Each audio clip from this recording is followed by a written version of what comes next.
when's the last time that you just sat out on the back porch and just went, look at what I've done. Look at what's happened. Look at my kids. Like, just we're always thinking about the next thing that needs to be done, and we don't stop and just rest. But God, from the very beginning, he says, rest. Welcome to A Home That Heals. I'm Brie, along with my mom, Dee, and we are so glad you're with us today because we have a very good friend joining us today, Brian Yeager. Brian is general manager at KTSY, and he's president of Barefoot Media. The big thing, though, for us is he is head of the KTSY family, and we're part of that family. We're so grateful to be part of that family, so it's like, old home week around here. As you can tell, Brian Yeager wears many hats, boss, father, and husband being the most important. And we wanted to bring him in as we grapple with this idea of rest. So we encourage you to grab a cup of coffee, kick up your feet, and let's chat.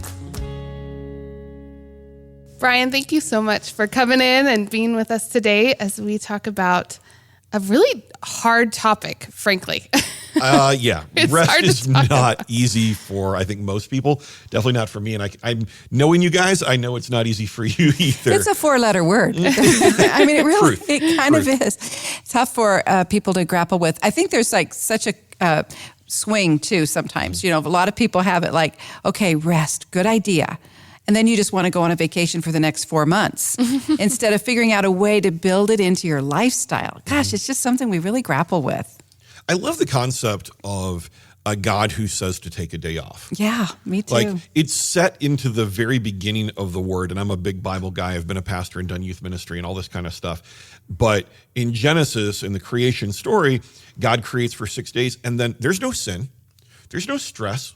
Yeah. There's nothing that we know of that is anything like this, but God just says, and now I'm taking a day off to celebrate what I've done and to enjoy it. Like, when's the last time that you just sat out on the back porch and just went, look at what I've done.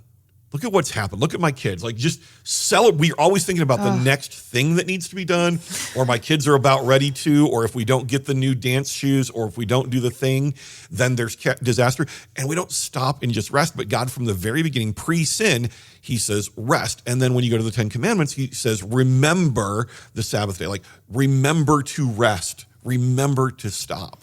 Like, it's such a beautiful thing. And then you have Jesus in the gospel saying the Sabbath was made for man. I made rest for you. And then in Hebrews, it uses this entire idea of rest as an allegory for salvation.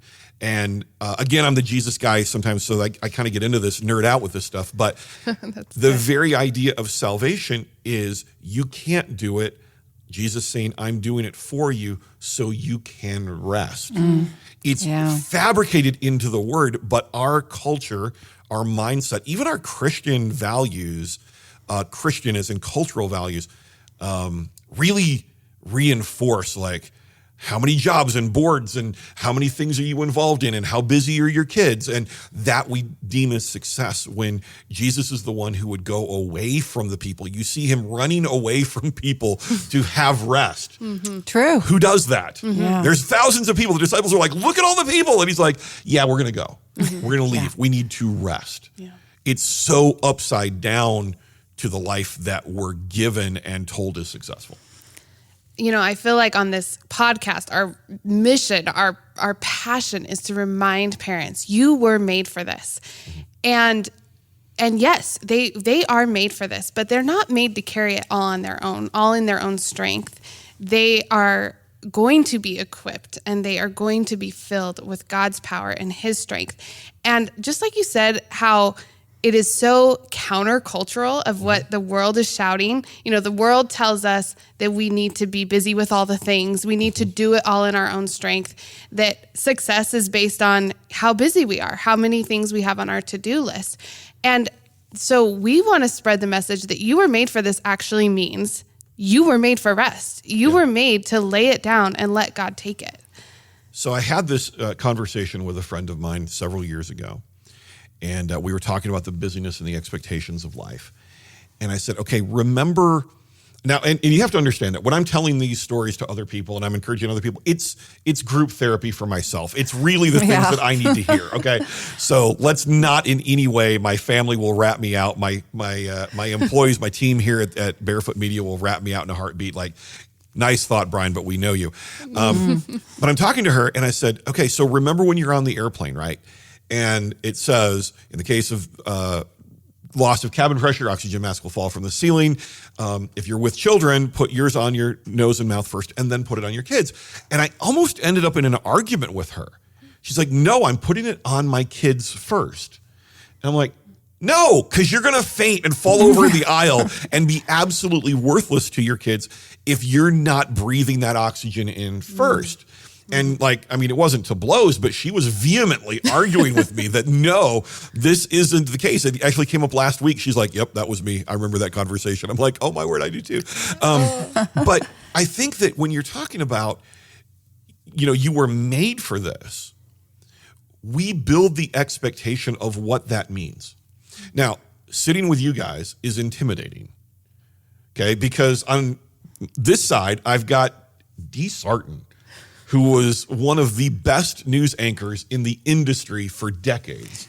She's an amazing communicator. Wow, She's Brian. an amazing person. She's just oozes love. It's crazy, right? And then I've got Brie, who's doing this amazing stuff with her children and figuring out ways to make her home a home that heals. And it's awe-inspiring. And then across from us is producer Grady. The producer Grady, Grady. right?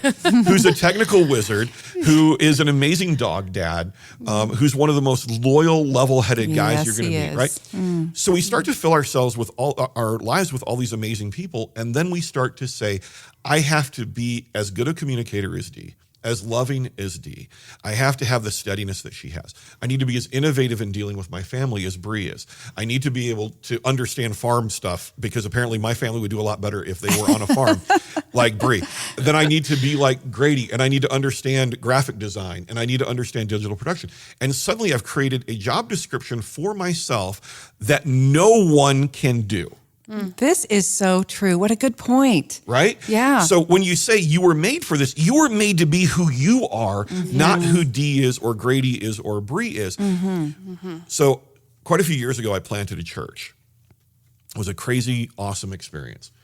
And one of the coaches that worked with us said, Brian, when we started a church, we just adopted this as a belief. If God wants us to have a ministry in that church, He will raise someone up for it. And if He doesn't want it, it won't be. And if there hasn't been someone raised up for it, we don't need that ministry. Now transpose that onto your life. If you don't have the bandwidth, if you don't have the people in your circle, because, hey, we all need community and group, and we do much better in tribes and groups. If there's not someone there, maybe your kids don't need it. Because you'll read the books, you'll read the thing, you go, there's so many things with my kids that I'm like, we're not doing this well. My wife has chronic illness. I work a very busy job. There's things in our life I go, even listening to the podcast, like, oh, I wish I did that better. But it's just not the reality for us right now. Yeah. And I have to accept that I was made for this, but that doesn't mean that every expectation out there is what I have to do. It's kind of a key word, this. What is this? This in what we're talking about, and like with you today, is you're made for the things that God puts right in front of you, And like you're saying, we get so distracted with all these other things when our family is one of the first things that He gave to humanity. I mean, He gave us the idea of marriage and the ability to have children and the responsibility to raise them. And I think that's what we're trying to say too, is first things first. And when you start trying to be all things to all people, is what I hear you saying, that takes away so much from the focus that we want to have on our families and our kids. But it is the pull of culture. It is the pull of this world, and hard to fight against. So I'll ask you, you said they'll rat you out, so I'll just get you to rat yourself out. How do you deal with all of that? I mean, you've got a very busy job. You've got a lot of people depending on you and a lot going on. You go home. Can you turn it off? Sometimes yes, sometimes really no. But what I've learned recently is over the last year or so, There's been a lot of things that have come down the line, and some of them very stressful, kind of earth-shattering, reorienting, stressful for me. My personality is I know you will be completely surprised by this, Dee. You have no idea. I'm a very driven personality. You're right. I'm shocked. Right up. Yeah. Who saw that coming? That's why we wanted you to talk about this, because you're kind of the opposite of rest. So my natural inclination is, when things go south, sideways, weird, is put my head down and get it done. Mm-hmm. I'll just take more on myself. I'm, like I said, very driven. So a couple months ago now, my director team looked at me and said, Brian, when are you going away? Now, I've had a weird career, weird story. So I graduated college a year before I planned to, because my dream job was opening up, which was traveling, doing youth ministry. Loved all of that. And so I spent 4 or 5 years a part of a traveling youth ministry team. Fundraised, built it, went on the road, all of that. As you can imagine, getting something like that on the road is very, very stressful, very busy.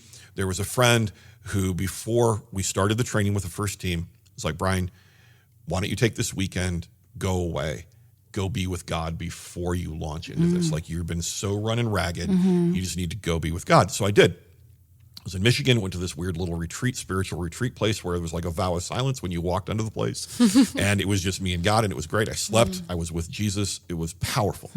So I've kind of made that somewhat of a habit since then, that about every year, sometimes every other year, I go and spend a week by myself. And when I first got married, my wife's like, why can't I go? And I'm like, because I'm a people pleaser, and all I'll be worried about is if you're happy. This is my time to reconnect with me and with God.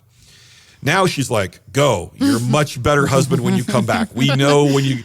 And so I hadn't done that since pre-COVID. And then all this, COVID happened. We got through all of that. And then this other major stuff happened. And so it was like, I'm just drained. But I think I'm getting a good foot forward. My face is good. We're strong. We're getting through it. And my director team loved me enough to look at me and go, Brian, when are you going away? You need to go. And I went and took a week up in the mountains in Idaho, up in McCall, and reset. And one of the things that I learned is we fight the fruit all the time. What do you mean by that? We see something in our life. I'm not connecting with my kids. I'm getting poor habits with eating, whatever. That's another issue that I have. And we face the fruit, the issue, rather than the root cause. Okay. So when I went and dealt with some stuff with God, had to deal with some bitterness, had to deal with I found out up there bitterness with God. I was angry with God for some things that happened. I didn't even know that. Then as my soul got in the right place and I realized, wait a second, I need to be filling myself in a different way every day. As I'm in that place spiritually, in a good place, then when I leave work, the weight of what is undone, while it's still at home, okay, yeah, I'm going to work later tonight and get some stuff done. That's kind of my work cycle. I can walk in the door and be present with my family. I can walk in the door, and I've got 2 teenagers at home. I've got 5 girls total. 3 of them are on their own, actually living together. 2 of them are still at home. And I can be present in the moment with them when I'm filled up with God. Boy, that's good. And but you had to take the time. I had to take the time for that, and I had to continually, it can feel like another to-do list. That's where my personality style, you start, well, now I got to make sure I got to stop and take time. It's my identity's in Christ. I've been going into Psalms in the 90s. They're these big worshipful Psalms.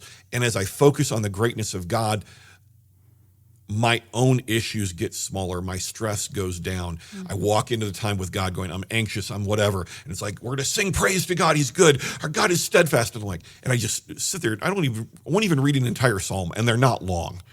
But sometimes I'm on one verse and just letting that wash over me, feeling that emotion, saying, okay, God, you're this big, so how does this look to you in my life? And with that, then I'm walking into work in a better place. I'm able to be more connected with my staff. I'm able to smile and laugh and joke and all of that, rather than just like, and now we grind. Everyone grind some more.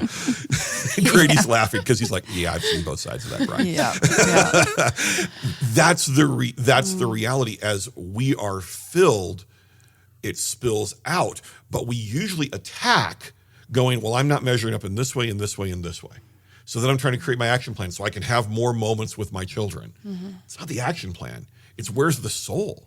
Are you where are you in that place? Because I start to get my identity from work. When I go to my dark side, I start to get my identity from work. So if that, and I start to fear that if it all collapses, it'll all be my fault. And so then I'm working and striving and working and striving. And you can do that with your kids. You can do it with work. You can do it with whatever. Yeah. It's always going to be that thing that you take that responsibility instead of, oh God, you are my God.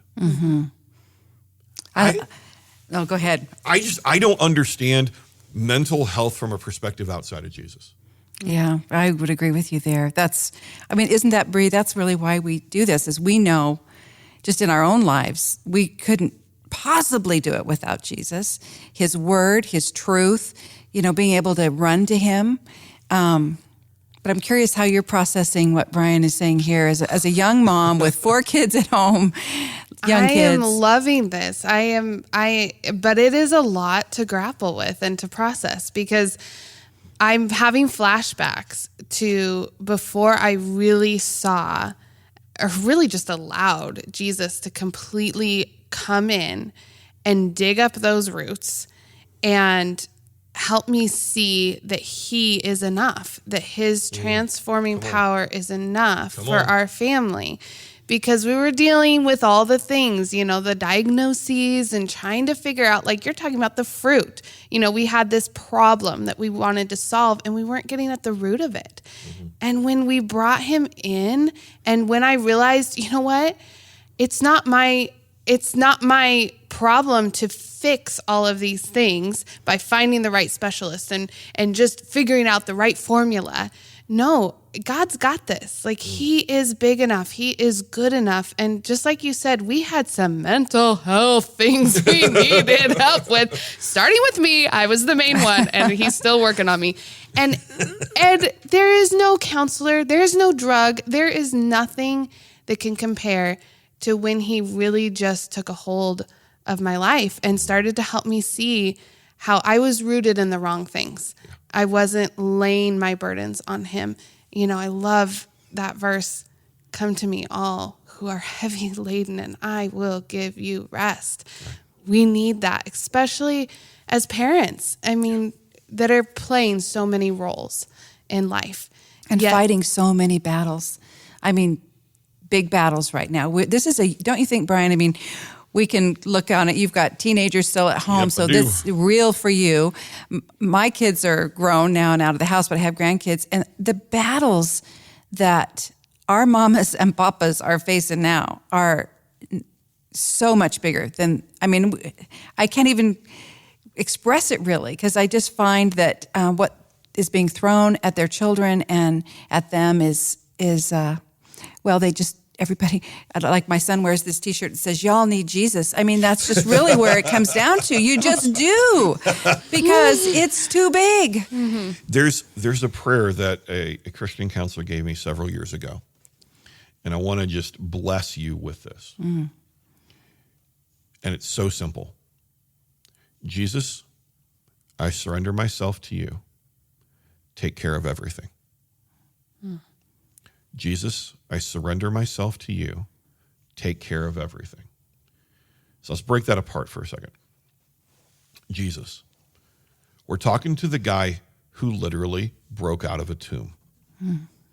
There is, and you may not be a Jesus person listening to this podcast. You may be here for the family stuff. Sorry, I'm the Jesus guy in here. But take an honest look at the historical fact of Jesus. Mm-hmm. Even secular scholars acknowledge that Jesus existed, lived, and died, and something happened. Mm-hmm. Okay. There's a lot of evidence The for the evidence resurrection. is so deep. You've got to look at that. Will walk into it. So if this guy burst out of the grave, and now he's listening to me, then he's got enough power here. He's got resources. I'm not just talking to a phantom. Mm-hmm. I'm not saying I'm putting my trust in this table. Yeah. Right? Okay, sure. No, I'm putting trust in a living being who broke the laws of science, physics, and all of it. So Jesus, I surrender myself to you.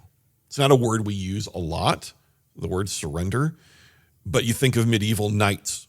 They're bested in battle. They're handing their sword over. They're kneeling down. They're in a place of vulnerability. They're saying, I am no longer in charge. I am no longer my boss. I surrender to a king, to a ruler. The default idea of that is that person is ruling. They have complete authority. My identity is under their prerogative. My identity is being part of their kingdom. So Jesus, I surrender myself to you. I am giving up control. And then the last part of that is the best. Take care of everything. Because if Jesus, the guy who came out of the grave, is now in control, you're responsible for the mess around here. These kids that won't behave, you're responsible for them. Now, instantly I can hear my own voice and yours going, okay, but what about? I got to be responsible. What about these children? I got to do. Here's the thing. Move from that position of high anxiety to that place of, okay, God, show me what to do. Yeah, and that's where it gets exciting. If there's something I'm supposed to do, then show me what it is. Yeah. You lead me to what it is rather than me trying to drive it and figure it all out. Like you said, running so hard to all the things. Okay, God. Now, he puts us in community. He puts us around people. I'm not disparaging experts by any stretch of the imagination. But the responsibility is moving to Jesus. That's a big shift. Now I can sit in freedom. You'll be amazed at how your creativity goes up as your peace goes up, because stress constricts us and we don't think, versus when we're in that freedom space, then the ideas are coming and the Spirit's moving and God's saying, hey, what about this? And you're like, wow, that was good. Where did that come from? It's called Jesus, and you weren't looking to yourself anymore so he could speak. You know, when we started this podcast, we had one idea of what we thought it would be. And then as the year has progressed and we've, done a year's worth of podcasts, our thinking has changed. And I asked Brie the other day, because one of the things that we put as one of our top priorities is to always talk about the sufficiency of Scripture. The Bible is the best resource on the planet, in the universe. It is where we go to first. And I loved, Brie, when we were talking about that, and you said, I'm so passionate about it because I know it works. God has shown me that what Brian's talking about works. But it's until you do that, till you surrender, until you really get into that frame of mind, it's hard to see it because you're so in the struggle, it would. And you're operating out of fear instead of operating out of surrender, out of rest, out of expectation, trust that he's going to work. Yeah. And when you share those moments with your kids, I think it is so transformative, because I've had some conversation with my kids since I came back from this last retreat and said, I wasn't connecting with you. I wasn't there with you. You're modeling for them this transparency and this rest that they can experience, because they're getting hammered. They're getting all those same messages that we're getting times 10. True. Yeah. So you're able to model for them, hey, this same thing works for you. This same thing is a reality for you as well, not just for me. And face it, they know. They can see when mom's stressed. They can see when I'm not focused. Yesterday, my wife texted me. She's like, the kids are, our daughter wasn't feeling good. It was her night to do dishes. And I was like, if she asks, we're trying to train her to ask, I'll do her dishes for her because she had a migraine. She wasn't doing well, so on. So I'm like, I'm happy to, but she needs to ask. So we want them to have that responsibility. She's like, well, the kids are, concerned because they know you were stressed with the dog. We got a dog. That sounds like, another podcast. We got a dog. Long story short, dog is more than our family can handle. Oh, no. Dog was abused. And so the dog's trigger level, such a sweet dog, but we given him to somebody who's much more able to give him the time that he needs to undo what was done to him. So it's a good thing all the way around. But my mother-in-law came into town. There was a new person in the house. So the dog was on edge and barked all night in our room because the kids were afraid of him. And then barked half the day, tried to take a nap, barked continually while I'm trying to take a nap. So I'm just we have to get through to Monday because Monday morning we're dropping the dog off. So I got to get through to Monday. Just got to get to Monday. And they saw that stress. The kids saw that stress. They knew where it was. They knew what was going on. They sensed what's going on and that I was in that dad fix-it mode. We're going to get through. I'm going to handle this. Mother-in-law is here. Kids are scared. We're just going to get through. And that's okay for that season. But they sense those things. So as we model to them, hey, there are times you focus on, there's something happening, we got to get through, but we're also going to keep balance. And so dad is going to do the dishes for you. Dad isn't going to let the stress control his complete life. They see that stuff so profoundly, and we're helping counteract those messages that they're getting from everywhere else. Yeah, just doing real life wide open. You know, let your kids see it and understand it. Yeah, and seeing how spending time with God is so important, and hopefully modeling that, so then that becomes a habit that they know where to run, they know where to go to when they need that rest for the rest of their lives. So absolutely. Okay, Brian. Now that 4-letter word has a whole different framework for us. Thank you for that. You're welcome. You're welcome. I want to leave you with this one scripture that kept coming to mind as you were talking in Philippians 4:6-7. It's an oldie but a goodie. Don't fret or worry. Instead of worrying, pray. Let the petitions and praises shape your words into prayer, and let God know your concerns. And before you know it, here's the good part. Before you know it, a sense of God's wholeness will come and settle you down.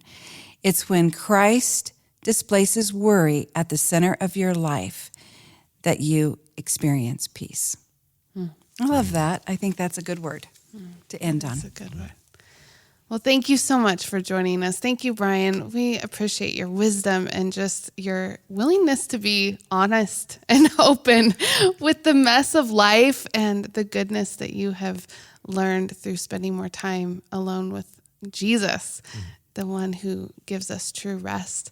So thank you for being with us today here on A Home That Heals. We would love for you to subscribe and follow along, share your stories with us. Find us on Instagram or Facebook and send them our way, because we can encourage each other and we can help one another along this journey of making our homes that heal. A Home That Heals is produced in partnership with 89.5 KTSY. To find out more about them, go to ktsy.org.